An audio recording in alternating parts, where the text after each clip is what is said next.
Assalamualaikum warahmatullahi wabarakatuh. Alhamdulillahillazi an'ama alaina bi ni'mati imani wa Islam. Baik, di sini saya Nandito Adiputra dengan NPM 2110070120024. Kali ini saya akan mempresentasikan tugas pertemuan ke-13 dengan mata kuliah Etika dan Hukum Kesehatan. Pada kali ini saya akan membahas topik bahasan yaitu hak asasi manusia dan hak asasi kesehatan.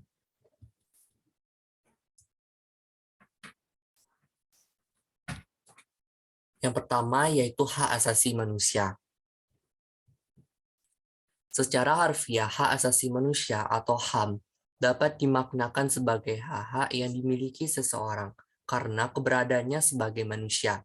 Hak-hak ini bersumber dari pemikiran moral manusia dan diperlakukan untuk menjaga harkat dan martabat suatu individu sebagai seorang manusia.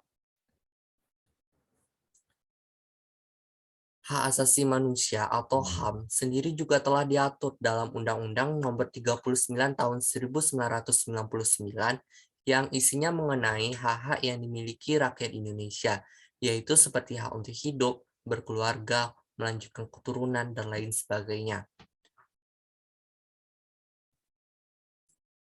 Selanjutnya yaitu contoh hak asasi manusia. Menurut Undang-Undang Nomor 39 Tahun 1999 tentang hak asasi manusia, hak asasi manusia terdiri dari beberapa macam, di antaranya. Yang pertama yaitu hak asasi untuk hidup. Contoh dari hak asasi untuk hidup, seperti setiap manusia itu berhak untuk hidup. Setiap manusia berhak untuk mempertahankan hidupnya, dan setiap manusia berhak meningkatkan kesejahteraan hidupnya. Yang kedua yaitu hak asasi berkeluarga dan melanjutkan keturunan. Terdapat beberapa contoh dari hak asasi berkeluarga dan melanjutkan keturunan, yaitu setiap manusia itu atau suatu individu berhak untuk membangun sebuah keluarga tanpa harus ada tekanan, serta berhak untuk memiliki keturunan dalam suatu perkawinan yang sah. Dalam hal ini, perkawinan yang dinyatakan sah yaitu jika calon suami dan istri itu memenuhi ketentuan-ketentuan hukum yang berlaku, baik itu tentang agama maupun hukum negara. Selanjutnya yaitu hak untuk mengembangkan diri. Contohnya yaitu setiap manusia itu berhak untuk berkomunikasi serta mendapatkan informasi sesuai dengan kebutuhannya. Setiap manusia berhak untuk merasakan manfaat dari pengetahuan, teknologi, seni, dan budaya. Selanjutnya contoh hak asasi manusia yang terakhir, yang keempat, yaitu hak atas kebebasan pribadi. Contoh dari hak atas kebebasan pribadi yaitu setiap orang itu berhak untuk menentukan agama yang akan dianutnya. Setiap orang bebas untuk menentukan pilihan politiknya. Setiap orang bebas untuk mengeluarkan pendapat. Setiap orang bebas untuk menentukan kewarganegaranya dan lain sebagainya. Selanjutnya yaitu hak asasi kesehatan.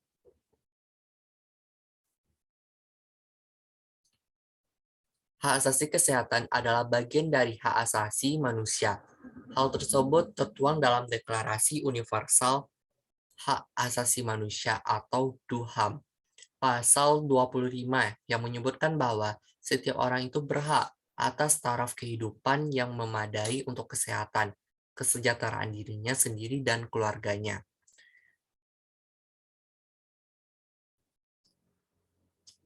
Makna dari hak asasi kesehatan tersebut yaitu pemerintah harus menciptakan kondisi yang memungkinkan bagi setiap individu untuk hidup sehat.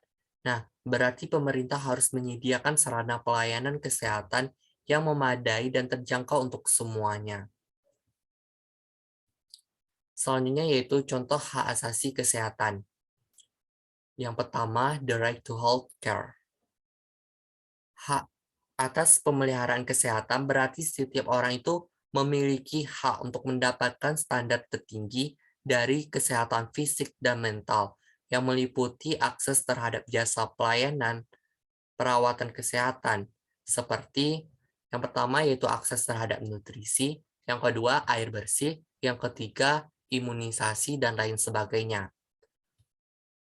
Poin yang kedua yaitu the right to health care sebagai hak dasar atau hak primer individual yang merupakan sumber dari hak-hak individual, terdiri dari hak atas privasi dan hak atas tubuhnya sendiri.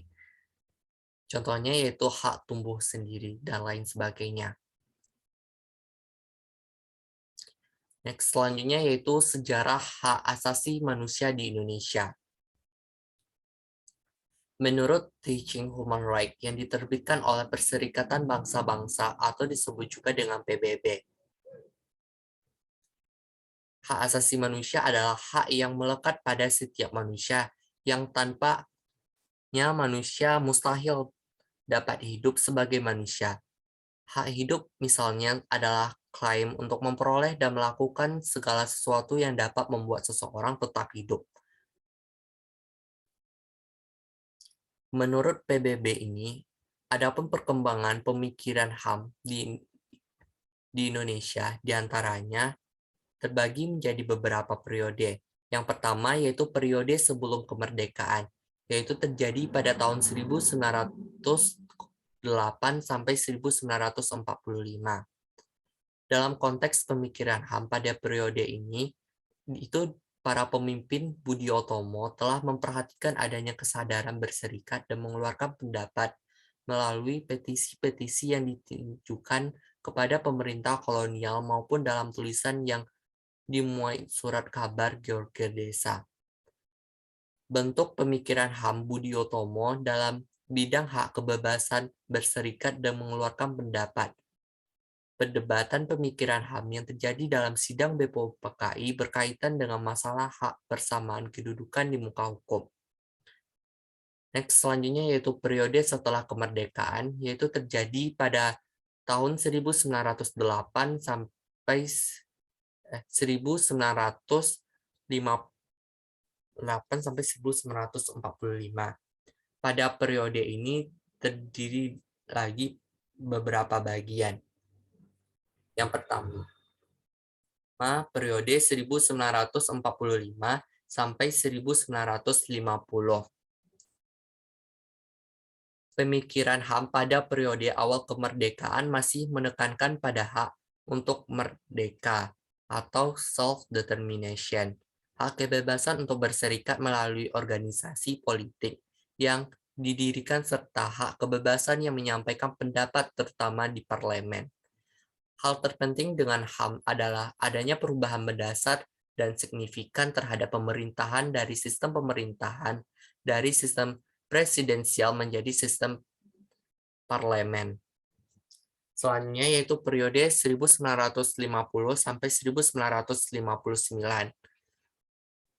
Pada periode ini dalam rangka perjalanan negara Indonesia dikenal dengan sebutan periode demokrasi parlementer.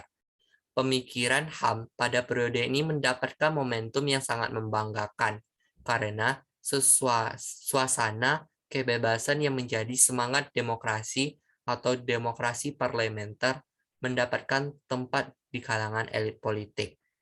Selanjutnya yang ketiga yaitu periode 1959 sampai 1966. Pada periode ini, sistem pemerintahan yang berlaku adalah sistem demokrasi terpimpin sebagai reaksi penolakan Soekarno terhadap sistem demokrasi parlemen. Pada sistem ini, kekuasaan terpusat dan berada di tangan presiden. Selanjutnya, periode 1970 sampai 1980. Pemikiran elit penguasa pada masa ini sangat diwarnai oleh sikap penolakan terhadap HAM sebagai produk barat dan individualistis, serta bertentangan dengan pemahaman keluarga yang dianut bangsa Indonesia.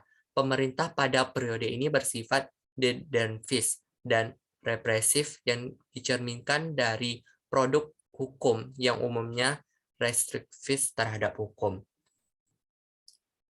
Selanjutnya periode 1966 sampai 1998.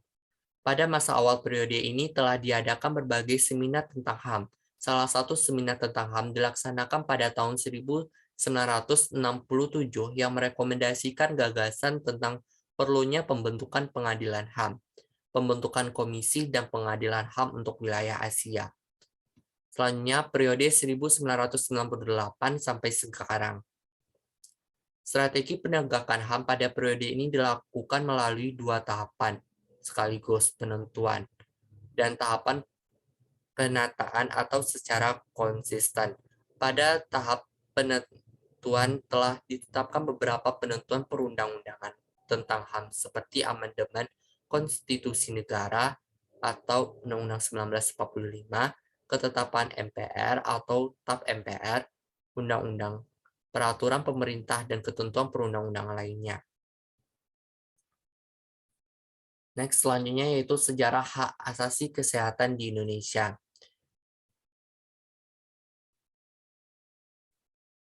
Kesehatan sebagai hak asasi manusia terdapat pada Undang-Undang Dasar 1945. Kemudian, amandemen Undang-Undang 1945 menambahkan hak asasi manusia secara lebih lekat dan rinci, antara lain berisikan mengenai kesehatan sebagai hak asasi manusia. Terdapat pada pasal 28H ayat 1 Undang-Undang 1945 menyatakan bahwa setiap orang itu berhak hidup sejahtera, lahir dan batin, bertempat tinggal dan mendapatkan lingkungan hidup yang baik dan sehat, serta berhak memperoleh pelayanan kesehatan. Pelaksanaannya ditetapkan pada pasal 34 ayat 3 Undang-Undang 1945, yakni negara bertanggung jawab atas penyediaan fasilitas pelayanan kesehatan dan fasilitas pelayanan umum yang layak. Ketentuan pada Undang-Undang 1945 tersebut kemudian dijabarkan menjadi pengaturan lebih lanjut dalam Undang-Undang Kesehatan, yaitu Undang-Undang Nomor 36 Tahun 2009. Pada Undang-Undang Kesehatan dikemukakan bahwa kesehatan merupakan hak asasi manusia dan salah satu unsur kesejahteraan yang harus diwujudkan sesuai dengan cita-cita bangsa Indonesia sebagaimana dimaksud dalam Pancasila dan Undang-Undang 1945. Pada Undang-Undang Nomor 39 tersebut ditetapkan bahwa setiap orang berhak atas lingkungan hidup yang baik dan sehat, sedangkan konvenal intervensional tentang hak ekonomi, sosial, budaya yang di dalamnya menetapkan kesehatan sebagai hak asasi manusia juga telah diartikulasi menjadi Undang-Undang Nomor 11 Tahun 2005. Baik, itulah hasil persentase tugas pertemuan ke-13 saya mengenai hak asasi manusia dan hak asasi kesehatan. Apabila ada kata salah, tolong dimaafkan. Terima kasih atas semua perhatiannya. Saya akhiri dengan Assalamualaikum warahmatullahi wabarakatuh.